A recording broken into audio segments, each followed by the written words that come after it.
K Shivakumar ಹೇಳ್ತಾರೆ ನೀವು ಹೆಣದ ಮೇಲೆ ರಾಜಕೀಯ ಮಾಡ್ತಾ ಇದ್ದೀರಂತೆ. ರಾಜ್ಕುಮಾರ್ ಸತ್ತಾಗ ಅದರ ಅವಶ್ಯಕತೆಯನ್ನು ರಾಜ್ಕುಮಾರ್ ಅವ್ರ ಘಟನೆ ಹೇಳಿದ್ನಲ್ಲ, ನಾನೇ ಹೇಳ್ತಾ ಇದ್ದೀನಲ್ಲ.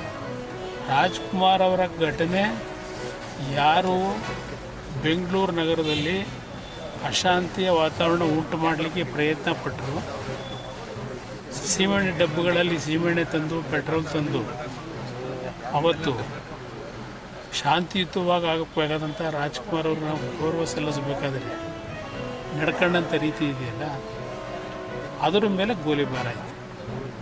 ಅದರಲ್ಲಿ ಇಬ್ಬರು ಸತ್ತಿದ್ದು ನಿಜ.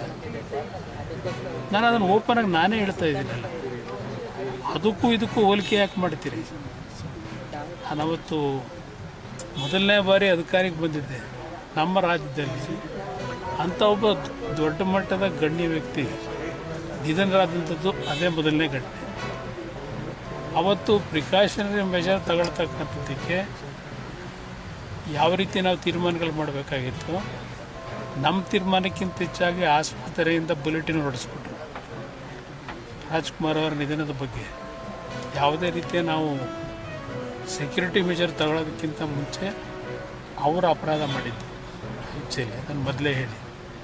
ಆದರೂ ನಾವು ಯಾರ ಮೇಲೂ ದೋಷ ಕೊಡಲಿಕ್ಕೆ ಹೋಗಲಿಲ್ಲ. ಇದನ್ನು ಅರ್ಥ ಮಾಡ್ಕೋಬೇಕು. ಅದಕ್ಕೂ ಇದಕ್ಕೂ ಹೋಲಿಕೆ ಯಾವುದೇ ಕಾರಣಕ್ಕೂ ಹೊಂದಾಣಿಕೆ ಆಗುತ್ತೆ. ಸರ್, ಈ ಕಂಪ್ಲೀಟ್ ಜವಾಬ್ದಾರಿ ಈ ಘಟನೆಗೆ ಯಾರು ತಗೊಳ್ಳಿ? ಯಾಕಂದ್ರೆ ಸಣ್ಣ ಪುಟ್ಟದವರು ತಪ್ಪು ಮಾಡಿದ್ದಾರೆ ಅಂತ ಹೇಳಿ 5 ಜನನ್ನ ಸಸ್ಪೆಂಡ್ ಮಾಡಿದಂಥದ್ದೇನಿದೆ ಆ ತರಾತುರಿನಲ್ಲಿ, ಅದು ಅವಶ್ಯಕತೆ ಇರಲಿಲ್ಲ. ಯಾಕೆಂದರೆ ಅಧಿಕಾರಿಗಳು ಕೆಲಸ ಮಾಡತಕ್ಕಂಥದ್ದಕ್ಕೆ ಈ ರೀತಿಯ ಒಂದು ತೀರ್ಮಾನಗಳ ಸರ್ಕಾರ ಅವರ ತಪ್ಪುಗಳನ್ನು ಅವರು ತೆಗೆದುಕೊಂಡಂಥ ನಿರ್ಧಾರದಿಂದ ಆದಂಥ ಈ ಅಹಿತಕರ ಘಟನೆಗಳನ್ನು ಆ ಅಧಿಕಾರಿಗಳ ತಲೆದಂಡ ತರ್ತಕ್ಕಂಥದ್ದು, ಎಷ್ಟು ಮಟ್ಟಿಗೆ ಅಧಿಕಾರಿಗಳು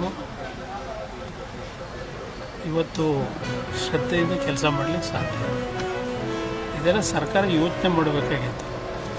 ಇಲ್ಲಿ ನಡೆದಿರ್ತಕ್ಕಂಥ ವಾಸ್ತವಾಂಶಗಳೇ ಬೇರೆ. ಸರ್ಕಾರ ಇವತ್ತು ಪಾರದರ್ಶಕವಾದ ಆಡಳಿತ ಕೊಡ್ತೀವಿ ಅಂತಾರೆ, ಸತ್ಯನಿಷ್ಠೆಯಿಂದ ಅಧಿಕಾರ ನಡೆಸ್ತೀವಿ ಅಂತಾರೆ. ಆದರೆ ಇಂಥ ಒಂದು ಸನ್ನಿವೇಶಗಳಲ್ಲಿ ಸರ್ಕಾರ ತೆಗೆದುಕೊಂಡಂಥ ನಿರ್ಧಾರ ಇವತ್ತು ಜನಾಭಿಪ್ರಾಯ ಏನಾಗಿದೆ ಅನ್ನೋದನ್ನು ಅರ್ಥ ಮಾಡ್ಕೋಬೇಕು. ಸಣ್ಣ